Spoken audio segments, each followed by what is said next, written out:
What is death? A scary mask. Take it off. See, it doesn't bite. Eventually, body and soul will have to separate just as they existed separately before we were born. So why be upset if it happens now? If it isn't now, it's later. Epictetus.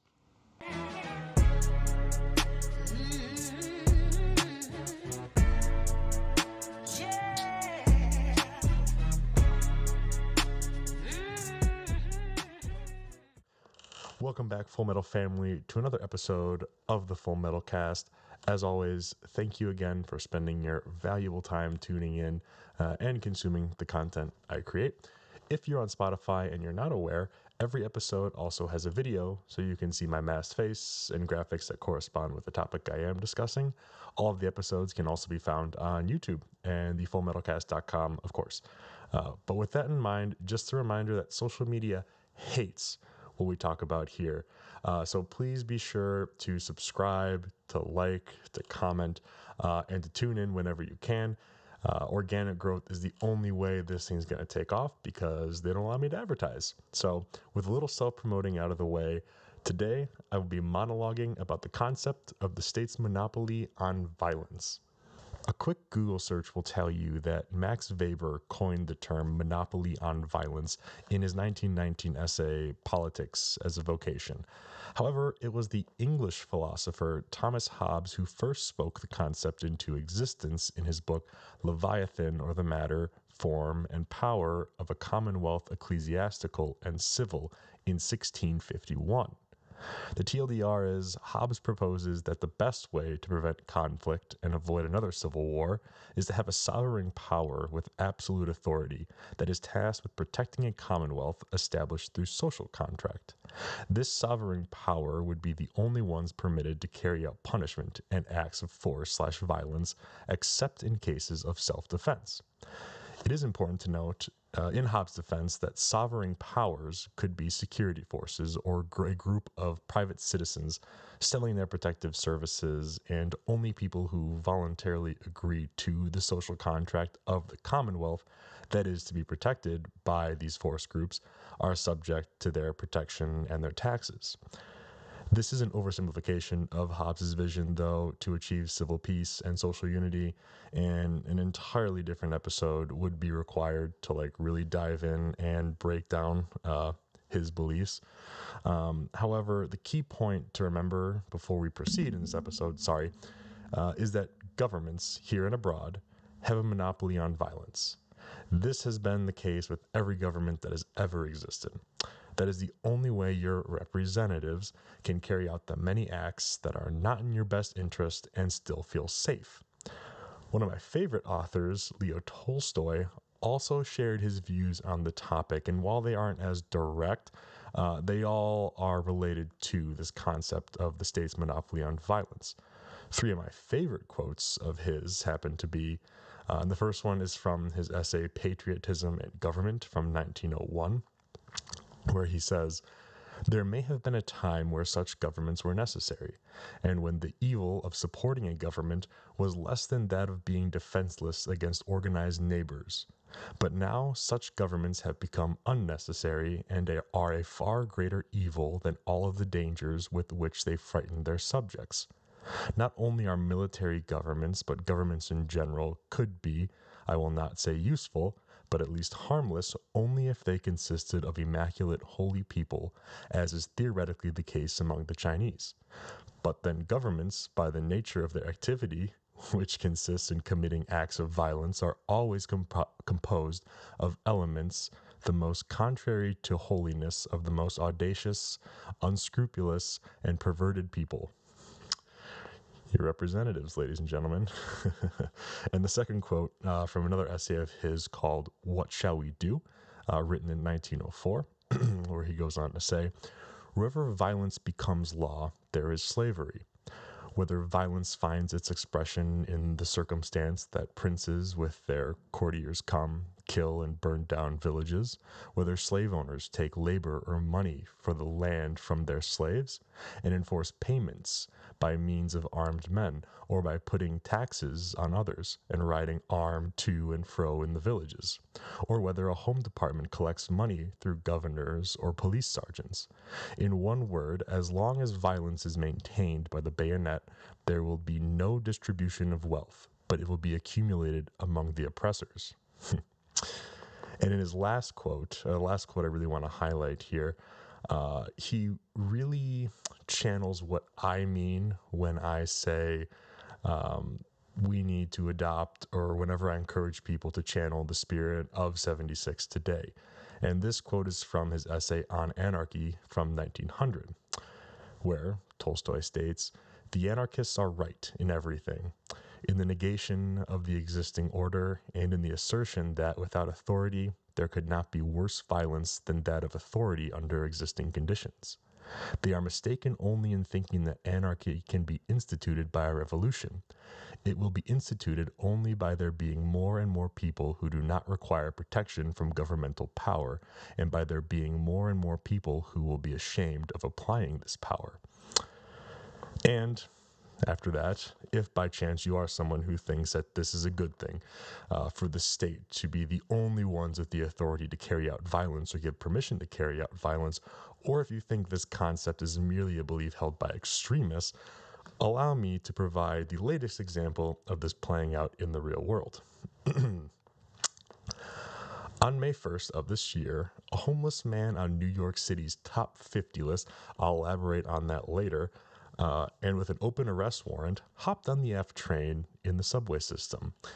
This individual was previously found guilty of assaulting multiple people on the subway. He punched an elderly lady in the face, breaking her nose and orbital bone, punched another woman on the platform, punched a man on the platform, punched another man on the platform, harassed a passenger, and exposed his genitals to a woman on the platform. This man was Jordan Neely, and including his extensive history on the subway, he had been arrested 44 times, one time for trying to kidnap a 7-year-old girl. Now, on this particular day, this scumbag decided to serve up another one of his specialties while riding the F train. Witnesses on the train said Neely began yelling, "I would kill a motherfucker. I don't care. I'll take a bullet. I'll go to jail." They further explained he started screaming in an aggressive manner, took off his jacket, and threw it on the ground. Witnesses then advised that before Neely was able to assault another person on the subway system, a man on the train by the name of Daniel Penny subdued him by putting him in a chokehold. Neely unfortunately passed away after the interaction, and the medical examiner's report did indeed conclude that the chokehold led to his death. Now, a couple of things about this, and I'm not sure how read up you are, but I think some additional background information and statistics are important here. Do you want to guess how many homeless people reside in New York City? Take a moment to guess, write it down, say it in your head out loud, I don't care. Well, the Coalition for the Homeless recorded over 51,000 homeless adults in New York in the month of February this year, their most up-to-date figures. And to get an annual figure, they found that for all of 2022, over 73,000 unique homeless adults were living in the state. And these are only homeless adults who checked into New York City Department of Housing Preservation and Development or New York City Department of Homeless Services shelters. So we know the actual number of homeless adults is much, much higher because we know not all homeless people check into shelters. Therefore, to be on the New York City Department of Homeless Services top 50 list, which is actually what they called it, which contains the top 50 homeless individuals who the state deems are the most mentally disturbed and in need of help, you really have to work for it. Or the state really has to let things go that far. If you are on that list for a given month, you are in the top 0.0019% of most unstable homeless people in the state. And for the year, that's 0.0013. And this is a conservative figure, given how many homeless adults do not check into a shelter. And just to put that into perspective, here's a list of some things that are more likely to happen to you than being on the top 50 list. Having twins, finding a four-leaf clover, the IRS shooting your auditing your taxes, bowling a perfect game, having your car stolen, being accepted into Harvard, dying in a car accident, dying in a hurricane, your house burning down, becoming a millionaire, dying from bees, catching a foul ball at a baseball game, your birth control failing, male or female, catching a shiny Pokemon, being born with extra fingers or toes, becoming an astronaut the last time NASA accepted applications in 2016, and being involved in a mass shooting, which, as we know from the episode about statistical gaslighting, is much easier now, so maybe that last one isn't as impressive as a feat. However, I list these to really drive home the fact that Neely had an extensive rap sheet. The state very much knew he was a problem as he ended up on the Department of Homeless Services top 50 list, and they knew exactly where he was likely to commit violent crimes: the subway. But did they do anything about it? Well, clearly not. I'll answer that for you, as he was able to repeatedly assault people on state property. And if this isn't really the first episode where you've tuned in and listened to me ramble about things, you likely know where I'm going with this. The state failed, once again, like they always do, to take action in order to keep the people they serve safe. This is no different than the mentally disturbed individuals on law enforcement's radar who decide to carry out their sick acts on school campuses.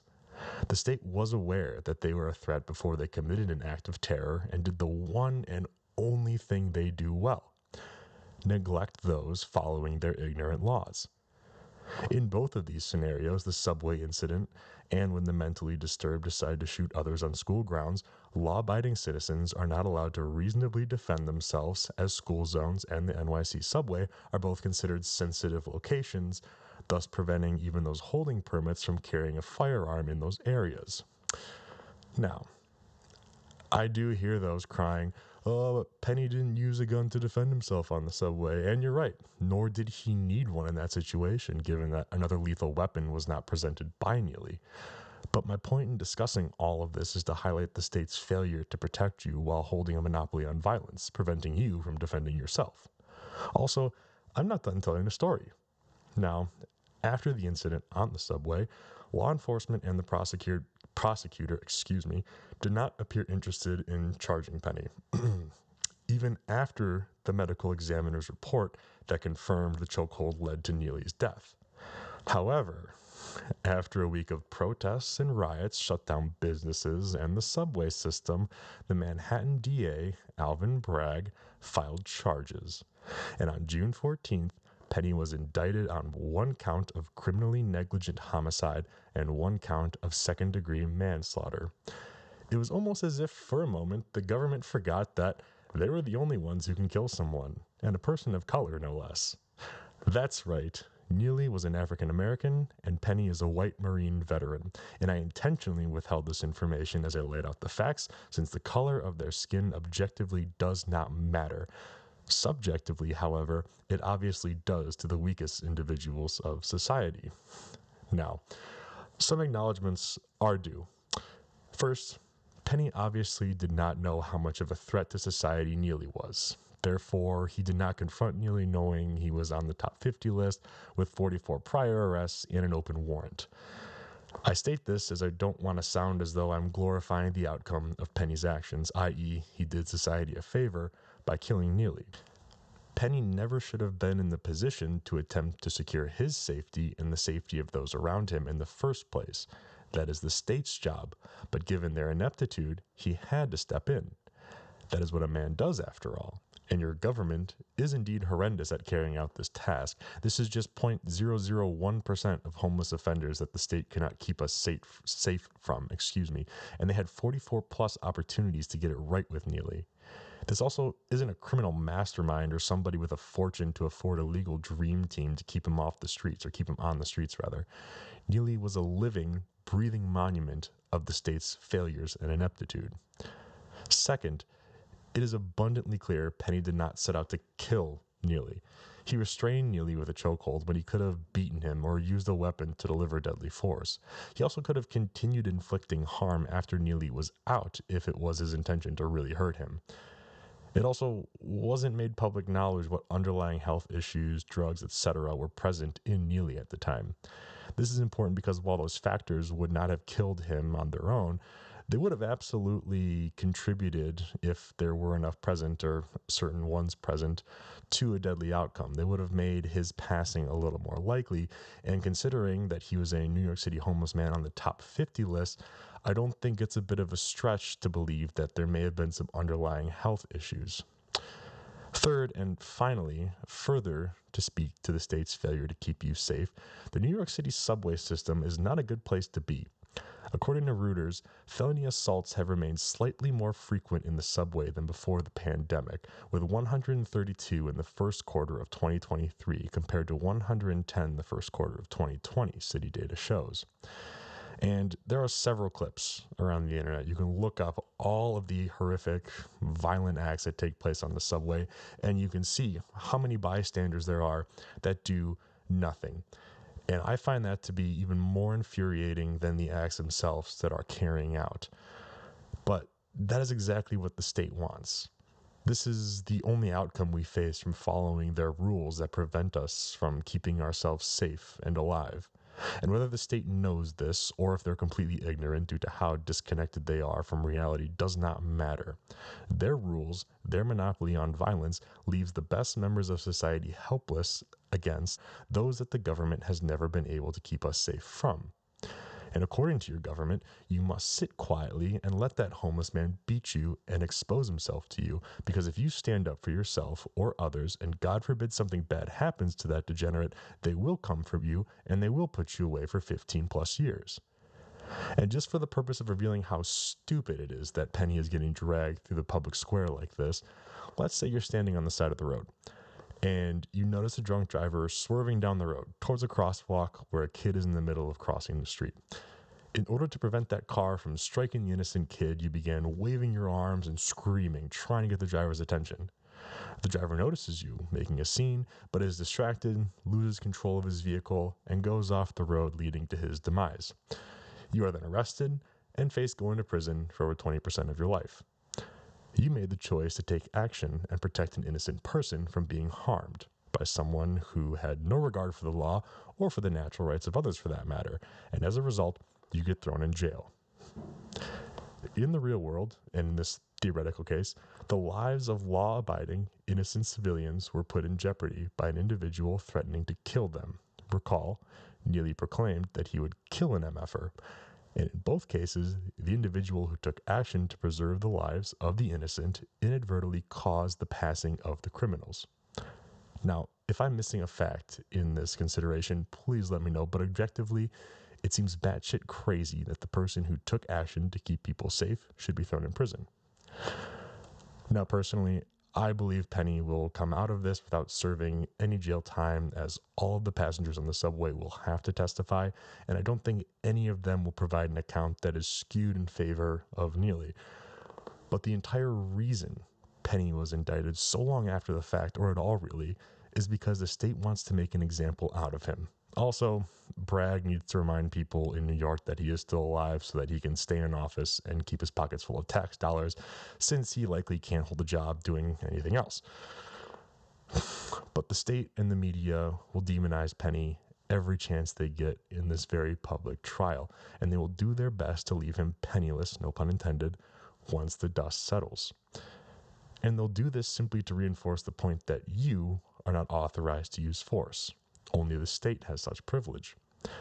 Even when someone else threatens you with force they surely were not authorized to use, should you choose to protect yourself or others with equal force, you face massive legal expenses and or jail time. And whether this is the result of tyrannical DAs or just how the legal system works doesn't matter. That's just the world we live in. Now, I know, and I acknowledge that the things that I monologue about are heavy and sometimes dark topics. And I also acknowledge that I have not done a good enough job at ending on a positive or constructive note. So what do we do in this case, knowing that the state does indeed have a monopoly on violence and that your natural rights take a backseat to said monopoly? Well, there are several points from prior episodes that I can point to sort of tie everything together. From episode 1, channel the spirit of 76. No person or group of people, regardless of size or what document they claim lends them authority, can violate your natural rights. This idea, this sentiment, this spirit was so strong back when this country was born that it led farmers, smiths, fathers, and sons to stand up against the largest tyrannical superpower in the world at the time. Do you think they were not aware of how poor their chances were of achieving a positive outcome? Of course not. And two phrases come to mind at this point. It is darkest before dawn, and lex injusta non est lex, meaning an unjust law is no law at all. Said in other ways, the first one, whenever things seem hopeless and trying, remember that everything in life that is worthy of praise requires sacrifice. Discomfort must be endured before recognizing pleasure, just like how you have to work out and push your body so that you can look good. And regarding lex injusta non est lex, if I'm pronouncing that right, in short, good men break bad laws. The patriots of 1776 and MLK were living examples, excuse me, I have used many times before, of these phrases manifested in humans. Take pride in knowing that you act accordingly to the universally accepted moral guidelines and live virtuously by taking the oath in private to yourself to defend the natural rights held by human beings. You may indeed be persecuted for standing up and defending what's right, but you will always have the freedom to do so. And that last sentence, that last statement, is the main thing to remember here. Everything you do is a choice. Even in corrupt systems, we choose to play by the rules. Acknowledging this at the very least provides a small mental win for us. Knowing that while you are tyrannized, you still act willfully, as nobody can actually make you do anything. Understanding this is the first step in channeling the spirit of 76. Recognize your personal freedom and how you apply it in everyday choices, and from there, choose to apply said freedom accordingly based on your needs. The second takeaway from episode 3, watch your mental health. Strive to maintain a healthy mindset. Do not become consumed by the negative, centralized view of this country and the world, and retain your sense of purpose by living a virtuous life. Additionally, touch grass and go to the gym. You know the pillars. Keep your body and mind sharp so that you are not only capable of warding off physical threats, but also mental ones. Because I think we can all agree we'd rather be on the penny side of this equation in all aspects when looking at the current example. And the third takeaway here from episode 4, grow and maintain your community. On large and small scales, we need community. A large-scale community, the community of the human race, of individuals who are morally just and uphold the basic fundamental rights of all, would not allow others to prey upon them or those around them. A large factor of a predator's target selection is how soft a target is. The path of least resistance is always more attractive than the alternative. And want to know what makes a target harder to take down? Additional bodies and eyes. When there are more people watching and standing by to fight back against an attacker, the chances of them engaging when they are outnumbered is virtually zero. That is why the mentally ill target schools. This is why people primarily carry out robberies and other crimes at night. The chances of these criminals encountering another person, or people who can fight back with equal or greater force, is lowest. So for this reason, it should be incredibly alarming that so much crime and violent crime takes place on the subway, given how many people are present at any given moment.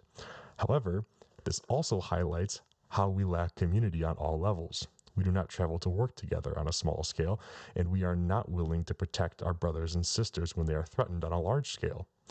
Strive to be good to all that you meet, and realize that everyone has the same natural rights that you do. Be kind, but be alert. You never know when you may be confronting someone on the subway, or when you'll need someone to step in to help you.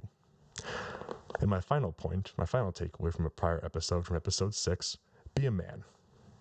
It takes strength in this situation to stand up, go out of your way, and put your life on the line. However, it is the right thing to do, and a man knows this. Penny is proof there are still people in the world that will stand up to tyranny and those who seek to prey upon the innocent. In fact, I'd be willing to bet that the choice to step in was instinctual for him. I doubt he even had the slightest inkling of where he might end up afterwards when he took that first step towards Neely. He saw someone threatening to kill people and exhibiting violent behavior, so he intervened before another passenger became another one of Neely's victims in the subway. Now, Penny is not a man or a hero because he killed someone. Carrying out reckless, immoral acts of violence earns you the opposite titles of dishonor and infamy, such as criminal, animal, mentally disturbed, etc. It makes you less of a man. But he who realizes when violence is necessary to properly defend himself, his loved ones, and his community, and rises to the occasion, is indeed a man worthy of praise. These are your warriors in the garden, the peaceful but not harmless. These are the morally sound individuals who will do the right thing when it is the most difficult to do so and will face the gravest of consequences. Strive to be this man. So in short, when one comes to the realization that the state does indeed have a monopoly on violence, recall the spirit of 76, recognize the freedoms you hold and will always hold, reflect on your mental health and do things to better it and keep it right, touch grass, go gym. Take an inventory of your community and take steps each day to acknowledge the community we are all a part of as human beings. Be peaceful, not harmless. The men the world needs are those who understand that being violent is not the measure of one's worth, but rather being capable of violence and deploying it when necessary to defend natural rights requires discipline, virtue, and strength, and they are ready at a moment's notice to put themselves on the line. And with that out of the way, and in the airwaves, and the internet's problem now, let's unwind with a strong drink and a bit of a rambling about being a 9-to-5 gamer. I'm going to take off this helmet one sec here, because it's getting really fucking hot. All right. Oh, shit. I'm plugging my microphone here. Now that I unplugged my helmet. All right, here we go. We're back. And the drink of choice this evening is going to be a bourbon from the James E. Pepper Distillery. One of the coolest ones. I think I toured with just Dan when we hit our bourbon trail tour, and also, what a cool freaking bottle, right?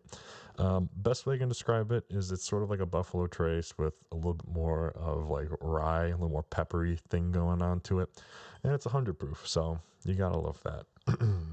Pour this up here before I get into my rant and why gaming is not the relaxing endeavor it used to be. I'll put this over here. All right, we'll sip, drop this.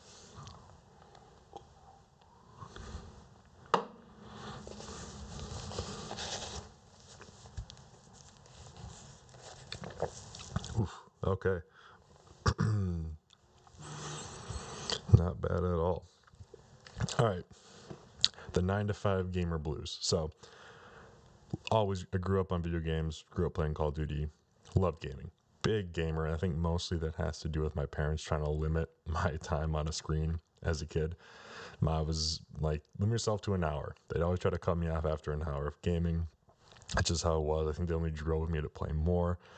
But during college and even after college, I really found myself not playing as much. Just didn't have the time to really do so between classes, between jobs, between other things, touching grass, going to the gym, being with real people, hanging out and having fun, in the real world being one of those things. And that's fine, that's an appropriate trade-off, I think. But a couple of the games I used to play, and actually I still do play today a little bit with the fellows whenever I have time, we've been playing a lot of Apex. During the pandemic, would play Apex. That's like exclusively all that I played. COD, not so much Warzone anymore. I play multiplayer a little bit just to sort of burn time every now and then. I can get in the game pretty quickly, get in and out. Recently started playing Fortnite again. The no build it's pretty fun. My brother and a couple other buddies of mine will jump on, every other night or so and play a quick, 20 minutes. What else? I'm strictly listing multiplayer games here because I do like the competition of online play. Oh, played PUBG a ton as well way back in the day, and that shit was so much fun. And then I don't play it anymore, but in college, I was deep into Overwatch. I mean, I was a heavy Overwatch player, hundreds of hours. Would play ranked, would play it very seriously. I forget what even the ranking system is like and what tier I was in. But I was a flex. Primarily, I was tank though. I think I played Roadhog, Zarya a lot. If I wasn't tank, I was typically DPS, either Soldier or Reaper. And then, obviously, then I would go into playing healer.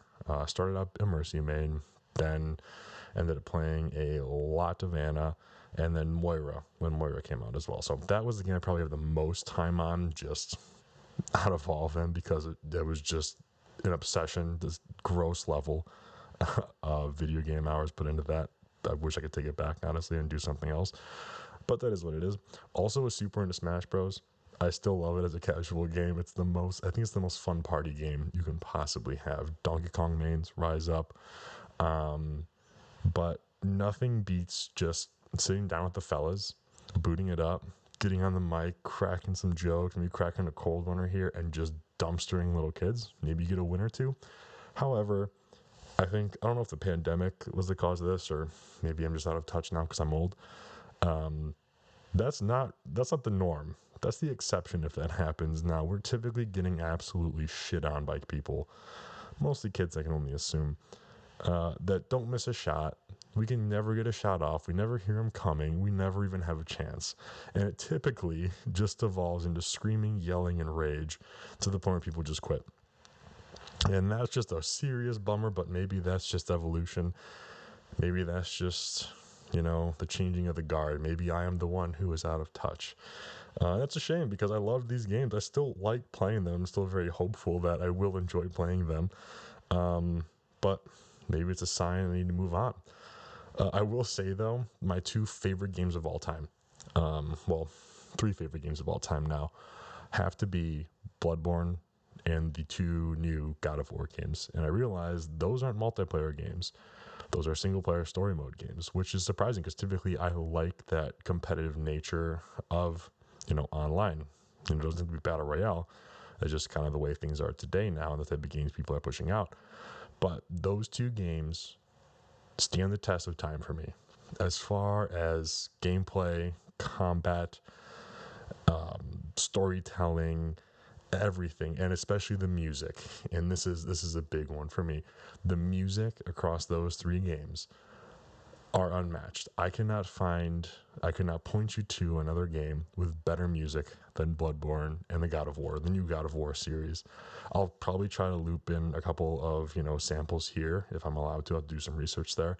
But if I can't, if you don't get the chance here, even you still should regardless, jump on Spotify and look up the soundtracks for these games. It is absolutely breathtaking. It is incredible. And a couple of, I think, my favorites from the new God of War series, Ragnarok from the latest game, unreal. The Allfather from the latest game, unreal song. From Bloodborne, I believe The Hunter is a great one. And in the DLC soundtrack isn't on Spotify, which is a serious bummer because the Lady Maria boss fight song is incredible. Go YouTube that immediately because it's mind-blowing. In fact, there is an excellent YouTuber and he's also on Spotify. You can find the song on Spotify by the name of Jeff Plays Guitar. I'll put his name up here somewhere. He does covers of video game songs in the style of Doom, like the Mick Gordon, heavy metal. It's now called Argent Metal, I believe. And it's so cool. The latest song he did was the new Legend of Zelda, and it's been it's not a new song, but he took a medley of all of the classic Zelda songs and sort of put them together into this mashup, and it's incredible.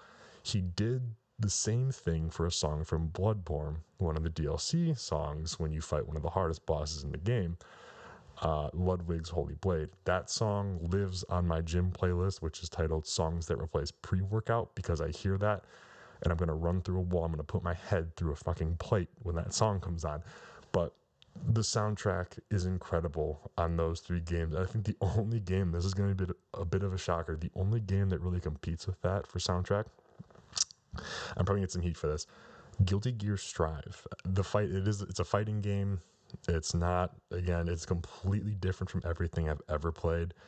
The real first fighting game I picked up, actually like a fight stick and everything, like I got into it. I want to get back into it because it was so much fun. And the best way to describe this, it's not like Street Fighter, a little bit. I mean, it is like Street Fighter, and it's like that sort of scrolling fighting game, but it is visual cocaine. The way the animation's done, excuse me, and just the way it's put together, it is seriously appealing just to look at and watch. But also, the soundtrack is mind blowing. The only ding I'll have to give the soundtrack is the fact that it's done. I believe it's a Japanese group. I could be wrong. But the lyrics don't make sense in the fact that you could tell the producer, the singer, the writer doesn't have a firm grasp of the English language, so words just kind of get thrown around if they sound good in certain orders. Some they make sense, but it's like broken English. That without that aside though, and honestly, it's that good that doesn't even stick out to me anymore. The best song from that is look up the Happy Cast theme. You can find that on Spotify too. It's just one of those songs where you just have to smile. It's mind blowing. It's crazy. It's wild. It's just fun. It's a great song. But those are the games that I would have to recommend as like the best one. And like, well, yeah, I still do. I'm a glutton for punishment, I guess. I'm probably gonna hop on after this. Honestly, with my brother, I think he just texted me saying he's gonna get on, and we're probably gonna go try our best to win a couple games here. But I would like to know what games are on your must playlist. Which games do we need to play? Should I play? Should I give you a review on? And I think we need to start a gaming sort of like chat, or like a group, so that if people want to jump on, they can just find a squad and run something casually, and maybe we can even introduce each other. Don't talk to people about morally gray things, I suppose, on the internet, because you just don't know who they are. That's my only disclaimer about that, but I will like the game with some of you just for fun. So yeah, send me your games and maybe your ideas for how to set up a bit of like a gaming network, or a community. I think that'd be kind of fun. But with that out of the way, and before signing off, I had a bit of an idea, and I posted a reel on Instagram sort of teasing this. And I know that's terrifying to say that I have an idea, but I would love to get like a gun bunny or a female firearm content creator on the show. Reason being, I think gun bunnies are getting pushed out and being disregarded, like how FUDs are seen in the community today, and I get why that is. The HK drama on Twitter revealed sort of the double-edged nature of the topic. It makes sense why HK would not endorse such content, but why people lashed out for why people lashed out at them for making that statement also makes sense. On one hand, the gun bunny strictly appeals to guys and makes gun culture less approachable for women, since the imagery would suggest that the only way they can participate is by modeling with minimal clothing, holding a gun. It also somewhat promotes this shortcut mindset, I believe, and what I mean by that is that guys might be driven to go to a gun store and purchase a gun because they find the imagery appealing, and by simply owning a gun, they feel as though they are a man, an operator, etc. And the issue with this is that the responsibility via training and safe practices are never considered. The opposite side of the coin is that, like marketing material to draw people into guns, even if it is just guys, it's a net positive. Similar to how certain YouTube channels put out content that is more focused on fun gun content rather than educational content, they capture one's attention and potentially bring them into the fold. Video games, as I've gone over in previous episodes, work the same way. And so, at the end of the day, it is my belief that anything that triggers an interest in guns is good. Plus, guns can just be for fun. There's nothing wrong with that, and I think it is important to remember that. And I think that kind of helps bring people in as well. It just can't be the only aspect. But what I feel is being ignored in all of this, though, is the female perspective. The actual gun bunnies, the female influencers' perspective. And I think, there is something more to them because something had to have compelled them to pick up a gun and pose. And even if it was just for the paycheck, I think hearing their perspective would be interesting at the very least. Part of me truly does believe, though, that there is more to these women who create this type of content, given just how politically charged guns are. And that might just be the optimist in me, but that theory tracks in my head. Think of how many accounts you see getting tens to hundreds of thousands of likes simply for posts of women dressed scantily. It is a formula that works and appeals to everyone. So for someone to make the decision to make content that incorporates firearms, which drastically limit their reach given how social media feels about them, as well as how charged of a topic they are, would tell me that it's not just about the dollar bills. But we won't know until we test the hypothesis, and as you know, I am all about the science, as I was the one who brought you Goth Girl Theory. So let's put it to the test. And hey, who knows, like I said in the Instagram video, maybe this channel sort of turns, or maybe I have a series on this channel that sort of turns into the Barstool only stands equivalent of the gun content, sort of world, ecosystem, whatever you want to call it. So if you know of any female gun content creators that you would like to see on the show, they don't have to be your typical gun bunny, but if they are, that's totally fine too. I welcome both. Let me know and let them know too, and I will do my absolute best to get them on the show for an interview. I want them to, I'm not trying to pin them in a corner. I'm not trying to paint them in a certain light. I want them, I want them to come on, share their opinions, and just get their voice heard, really. And then at the very least, we'll learn a new perspective. There's nothing harmful in that as far as I can tell. But that's going to do it for me.